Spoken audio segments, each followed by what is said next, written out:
नमस्कार दोस्तों, स्वागत आपका हमारे YouTube चैनल पर। मैं हूं एडवोकेट जयप्रकाश और आज हम बात करने वाले हैं एक बहुत ही इंपॉर्टेंट टॉपिक पर जो बहुत सेंसिटिव भी है। इसका नाम है तलाक यानी कि divorce specially under Hindu marriage law. And ये वीडियो स्पेशली वुमेन्स के लिए होने वाला है क्योंकि इस वीडियो में हम आगे बात करेंगे कि ऐसे कौन कौन से राइट्स हैं जो वुमेन को या एक वाइफ को अपने हस्बैंड के अगेंस्ट डाइवोर्स के लिए अवेलेबल है। और वीडियो में आगे बढ़ने से पहले आप इस चैनल को सब्सक्राइब करें और वीडियो को शेयर करें। तो आइए शुरू करते हैं। क्या आप जानते हैं डाइवोर्स का रेट इंडिया में 1% है, लेकिन जैसे कि अर्बन सिटीज़ दिल्ली, बेंगलुरु, मुंबई, चंडीगढ़, यहाँ पर डाइवोर्स का रेट बढ़कर अब 30% तक जा चुका है। वो इस वजह से क्योंकि वुमेन्स अब सोशली एंड फाइनेंशियली इंडिपेंडेंट हो गई हैं। लेकिन पहले ऐसा क्यों कम हुआ करता था? मुझे ऐसा लगता है कि एक सोशल स्टिग्मा की वजह से वुमेन्स डाइवोर्स का केस फाइल करने से बहुत ज़्यादा कतराती थी। आइए अब हम थोड़ा सा हिस्टोरिकल बैकग्राउंड भी डिस्कस कर लेते हैं। 1955 से पहले डाइवोर्स जैसा कोई भी कॉन्सेप्ट इंडिया में था ही नहीं, क्योंकि कोई भी ऐसा लॉ अवेलेबल नहीं था जो डाइवोर्स को लीगली गवर्न करता हो। लेकिन 1955 के बाद हिंदू मैरिज एक्ट पास होने के बाद डाइवोर्स को for the first time legally recognise किया गया और कुछ स्पेसिफिक ग्राउंड्स में डाइवोर्स लेना पॉसिबल हो पाया। उससे पहले तो जिस तरह के कस्टम और यूजेज हम फॉलो करते थे उसमें तो एक शादी को अनब्रेकेबल यूनियन माना जाता था, जैसे कि 7 जन्मों का बंधन। एक बार बंध गया तो बंध गया, अब उसको कभी भी तोड़ नहीं सकते आप। तो वीडियो में आगे बढ़ने से पहले आप ये जान लें कि जो ग्राउंड्स मैं आपको बताने वाला हूँ वो हस्बैंड एंड वाइफ दोनों के लिए कॉमनली अवेलेबल हैं, लेकिन कुछ grounds specially exclusively for womens के लिए हैं, जिसके बारे में हम वीडियो में आगे बात करेंगे। डाइवोर्स के जो ग्राउंड्स है वो section number 13 of Hindu marriage act में प्रोवाइडेड किए गए हैं। तो पहला हमारा ग्राउंड है adultery. Adultery means when the husband has voluntarily had sexual intercourse with any other person then it will amount to adultery. It means अगर आपका हस्बैंड या वाइफ ये दोनों के ऊपर एप्लीकेबल है, अगर आउट ऑफ मैरिज जाके किसी से सेक्सुअल इंटरकोर्स करते हैं या अफेयर रखते हैं तो ये एडल्ट्री मानी जाती है। एडल्ट्री के बारे में मैं आपको एक चीज़ बहुत ज़रूरी है वो मैं बता दूं। 2018 से पहले एडल्ट्री को एक ऑफेंस भी माना जाता था, लेकिन 2018 के बाद सुप्रीम कोर्ट ने Joseph Shine versus union of India के केस में एडल्ट्री को as an offence struck down कर दिया और अब ये स्टिल एक ग्राउंड ऑफ डाइवोर्स है जो सेक्शन 13 में अवेलेबल है। हमारा सेकंड ग्राउंड ऑफ डाइवोर्स है cruelty. Cruelty means when the husband or his relative have subjected the wife to any physical और mental torture। इसको आप इस तरीके से भी समझ सकते हैं कि एक वाइफ को अगर हस्बैंड या उसके रिश्तेदारों के द्वारा मानसिक या शारीरिक तौर पर प्रताड़ित किया जा रहा हो तो वो क्रूरता या क्रूएलिटी मानी जाती है। और हमारा तीसरा ग्राउंड है desertion. It means when one spouse withdraws himself or herself from the society of the other spouse and that too without any reasonable cause and it has been continued for 2 years then it will become a ground of divorce। इसको आप इस तरीके से भी समझ सकते हैं कि एक स्पाउस अगर दूसरे स्पाउस की कंपनी से अपने आप को विड्रॉ कर लेता है या उससे बात नहीं करता है, एक घर में रहता है तब भी उसको एक्सेप्ट नहीं करता है, ना ही कोई फिजिकल रिलेशनशिप बनाता है और सोशली भी उसको एक्सेप्ट नहीं कर पा रहा है, तो अगर ये 2 साल तक कंटिन्यू रहता है तो एक ग्राउंड ऑफ डाइवोर्स बन जाता है।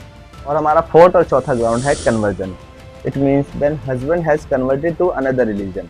वैसे तो हिंदू मैरिज एक्ट हिंदू, बुद्ध, जैन और सिख्स के ऊपर भी एप्लीकेबल है, लेकिन अगर हस्बैंड किसी दूसरे धर्म में जैसे कि क्रिश्चियनिटी या मुस्लिम धर्म को प्रोफेस कर लेता है या अपना लेता है और हिंदू धर्म छोड़ देता है तो ये भी ग्राउंड ऑफ डाइवोर्स है। कन्वर्जन या धर्म परिवर्तन, इसके बारे में एक बहुत ही इंटरेस्टिंग सा फैक्ट है जो मैं आपको बताता हूँ। इस केस में जिसका टाइटल था lily Thomas versus union of India, जो हिंदू हस्बैंड था वो अपने फर्स्ट मैरिज को भी डिसॉल्व नहीं करना चाहता था और एक मुस्लिम लड़की से सेकंड मैरिज करना चाहता था। तो इसके लिए उसने क्या किया कि मुस्लिम रिलीजन को प्रोफेस किया और उस लड़की से शादी की और कोर्ट में ये कंटेंशन दी कि अब तो मैं मुस्लिम हूँ और मुस्लिम लॉ के अकॉर्डिंग बाइगेमी कोई ऑफेंस नहीं है तो आप मुझे कन्विक्ट नहीं कर सकते। लेकिन सुप्रीम कोर्ट ने इस कंटेंशन को स्ट्रक डाउन कर दिया और ये हेल्ड किया कि आपकी पहली जो शादी थी वो हिंदू लॉ के अकॉर्डिंग हुई थी और हिंदू मैरिज एक्ट में बाइगेमी एक ऑफेंस है, इसीलिए आपको बाइगेमी के लिए कन्विक्ट किया जाता है। In order to solemnise your second marriage you have to dissolve your first marriage first। और हमारा फिफ्थ ग्राउंड ऑफ डाइवोर्स है लेप्रेसी या इनक्यूरेबल वेनेरियल डिजीज, जिसका मतलब है अगर आपका हस्बैंड लेप्रेसी जो कि इनक्यूरेबल है या वेनेरियल डिजीज जो कि कंटेजियस नेचर की है, जैसे कि वो संक्रामक प्रकार की कोई बीमारी से ग्रस्त है जिसका इलाज या तो मुमकिन नहीं है या असंभव है, तो ये भी ग्राउंड ऑफ डाइवोर्स बन जाता है।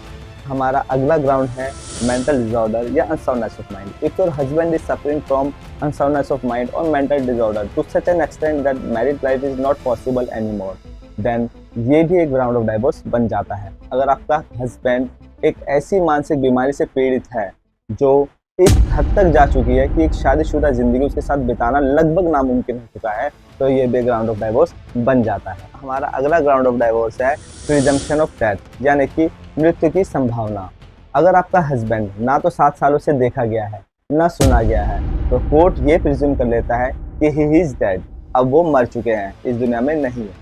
तो आइए अब हम बात कर लेते हैं कुछ ऐसे ग्राउंड्स की जो स्पेशली एंड एक्सक्लूसिवली वुमेन्स को अवेलेबल हैं, जो कि इस तरह हैं। इसमें पहला ग्राउंड है इम्प्रिजनमेंट, यानी कि अगर आपके हस्बैंड को किसी भी केस में 7 साल या उससे ज़्यादा की सज़ा हो गई है, तो ये भी ग्राउंड ऑफ डाइवोर्स बन जाता है। और हमारा अगला ग्राउंड है फेलियर टू मेंटेन। अगर आपका हस्बैंड आपको मेंटेन करने में फेल हो चुका है, आपको सब्सिस्टेंस अलाउंस भी वो प्रोवाइड नहीं करवा पा रहा है, तो ये भी एक ग्राउंड ऑफ डाइवोर्स बन जाता है। और हमारा अगला ग्राउंड है प्रिजम्पशन ऑफ डिसअपीयरेंस, मतलब अदृश्य हो जाने की संभावना। अगर आपका हस्बैंड 4 साल से ना तो देखा गया है ना सुना गया है, वो बिल्कुल एक तरीके से गायब हो चुका है और उसके आगे मिलने की कोई संभावना भी नहीं है, तो आप इस ग्राउंड पे भी डाइवोर्स की मांग कोर्ट में जाकर कर सकते हैं। हमारा अगला और आखिरी ग्राउंड है force to have unnatural sex. अगर आपका हस्बैंड आपको अप्राकृतिक यौन संबंध बनाने के लिए मजबूर करता है, तो इस ग्राउंड पर भी जाकर आप कोर्ट में डाइवोर्स की मांग कर सकते हैं। तो दोस्तों, इस वीडियो में इतना ही। आने वाले वीडियोस में आप जानेंगे कि म्यूचुअल कंसेंट ऑफ डाइवोर्स क्या होता है और ऐसे कौन से ग्राउंड्स हैं जो स्पेशली एंड एक्सक्लूसिवली हस्बैंड्स को अवेलेबल है। जब तक आप बने रहिए हमारे चैनल के साथ।